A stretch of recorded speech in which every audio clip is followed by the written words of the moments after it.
saudara sekalian, jumpa lagi dengan PJP Ginting Channel Opini Kebangsaan. Tema kali ini adalah menolak Anies Baswedan untuk Presiden Indonesia. Seperti biasa, sebelum masuk kepada topik bahasan, dimohon agar video ini ditonton sampai tuntas tanpa di-skip agar tidak terjadi kesalahpahaman. Saudara, Anies Baswedan, mantan Rektor Paramadina, mantan Menteri Pendidikan, mantan Gubernur DKI Jakarta, sejak Oktober 2022 dicalonkan oleh Partai Nasdem menjadi Baca Pres tahun 2024. Dilihat dari jabatan yang pernah dipegangnya, cukup mentereng.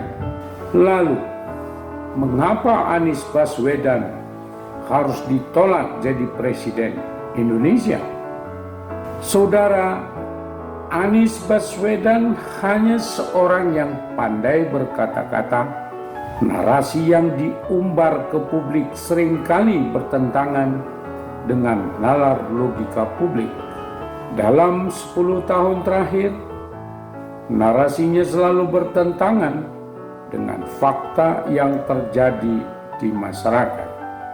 Beberapa narasi yang masih menjadi ingatan publik sekaligus tidak masuk nalar logika publik. Saya akan utarakan beberapa di antaranya. Anies Baswedan pernah mengutarakan saatnya pribumi diberi amanah untuk membereskan Jakarta. Saatnya membuat maju kotanya, bahagia warganya. Faktanya, konsep pribumi dibuat oleh penjajah Belanda dan telah dihapus sejak proklamasi kemerdekaan tahun 1945. Perlu diingat, Anies Baswedan adalah keturunan zaman di Timur Tengah dan penjajah Belanda tidak menggolongkannya sebagai pribumi. Anies Baswedan tidak membangun Jakarta dan tidak membuat bahagia warganya. Buktinya, penggusuran masih dilakukan. Tingkat kemiskinan di Jakarta meningkat hingga 5,5%. Anies Baswedan juga pernah menarasikan apabila turun hujan lebat, maka air harus dimasukkan ke tanah, bukan dialirkan ke laut. Itu sunatullah, katanya. Anies menghentikan banjir kanal, mengalirkan air ke laut, menggantinya dengan lubang-lubang resapan di sepanjang jalan-jalan tertentu. Akibatnya justru membuat genangan air di mana-mana. Anies Baswedan juga pernah mengatakan, genangan air karena banjir dikatakan air parkir. Semua juga orang tahu bahwa yang parkir adalah kendaraan, bukan air. Anies beranggapan semua orang bodoh dan percaya kata-katanya. Anies juga mengatakan alat transportasi yang paling murah dimiliki semua orang adalah berjalan kaki. Karena itu Anies mempersempit jalan raya dan mengubahnya menjadi trotoar bagi pejalan kaki. Anies lupa bahwa udara dan iklim kota Jakarta tidak tepat untuk pejalan kaki karena udaranya kotor dan iklimnya panas. Juga Anies Baswedan menyatakan bahwa pemukiman kumuh di pinggir kali yang harus dipindahkan ke rumah susun disebutnya rumah berderet yang perlu ditata tanpa dipindahkan. Faktanya Anies menggusurnya juga. Demikian juga normalisasi sungai diganti oleh Anies menjadi naturalisasi sungai.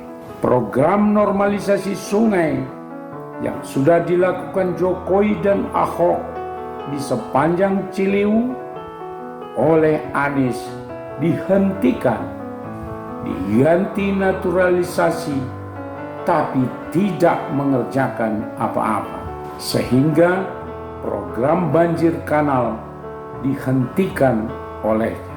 Pun demikian, rumah sakit tempat banyak orang sakit berobat supaya sembuh oleh Anies diganti dengan konsep rumah sehat.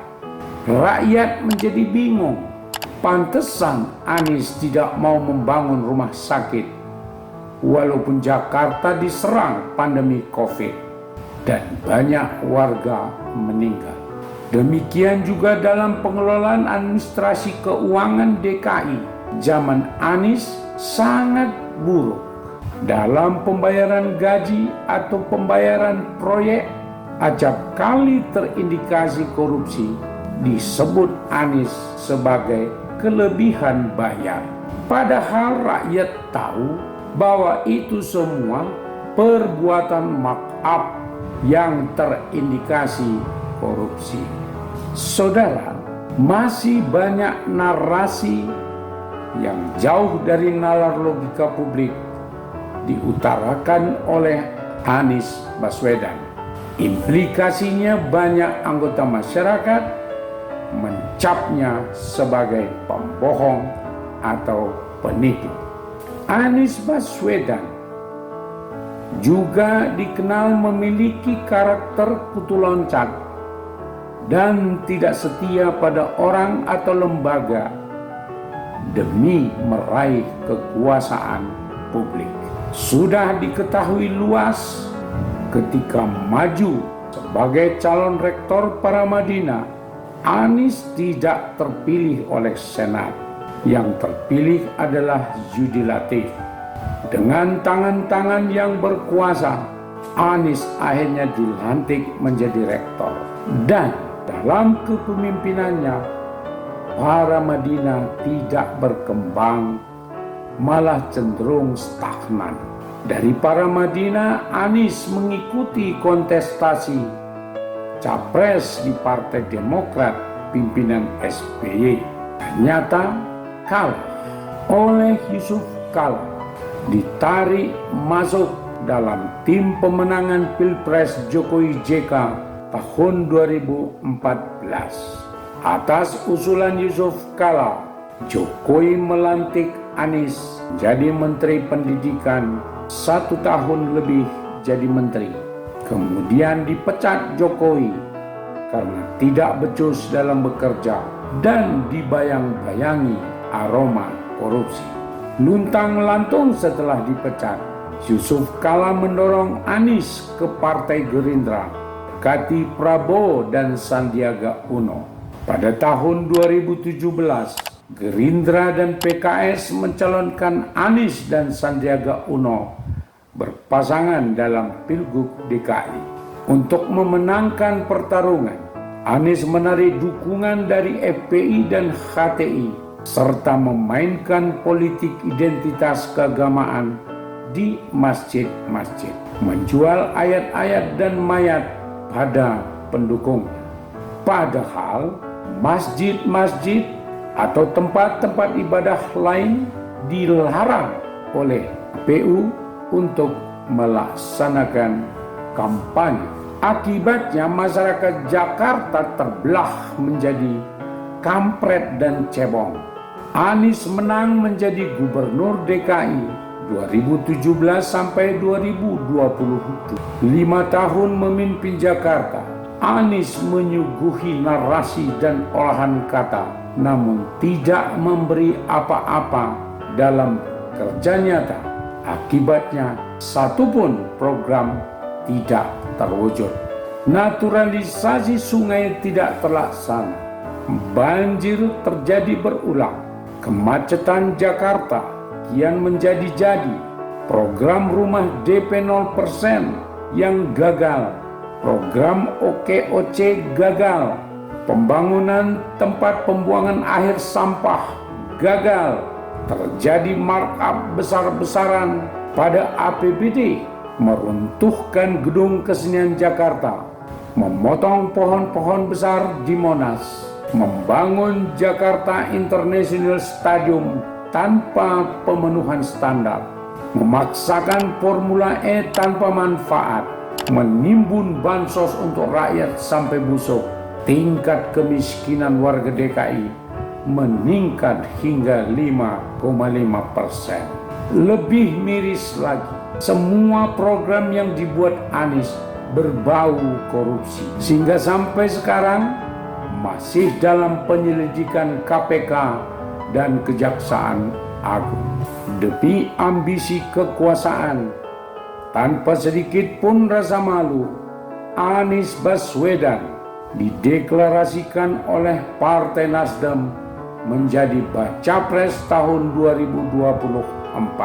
Atas inisiatif Surya Paloh dan Yusuf Kala, Anies rela meninggalkan, mengkhianati Prabowo atau Gerindra. Kalau kita amati dengan sungguh-sungguh, maka Anies Baswedan memiliki karakter buruk dengan indikasi suka berbohong, kutu loncat atau khianat, koruptif, rasis, pendongeng, bukan pekerja. Jadi lebih dari cukup alasan untuk menolak Anies Baswedan jadi Presiden Indonesia. Opini kebangsaan. Untuk menjadi pemimpin publik, apalagi pemimpin nasional, seorang warga negara politisi harus memiliki karakter jujur, merakyat, mencintai rakyat, cakap dan bekerja keras, mencintai keberagaman, setia pada Pancasila dan Undang-Undang Dasar 45, berani, tegas, visioner, dan tidak memiliki masa lalu atau rekam jejak yang buruk. Pemimpin lahir untuk mempersatukan bangsa, bukan memecah belah bangsa. Demikianlah video kali ini. Jangan lupa untuk tetap mendukung channel ini dengan menekan tombol subscribe, sekaligus menyalakan lonceng notifikasi dan memberikan komentar, like, serta share. Terima kasih.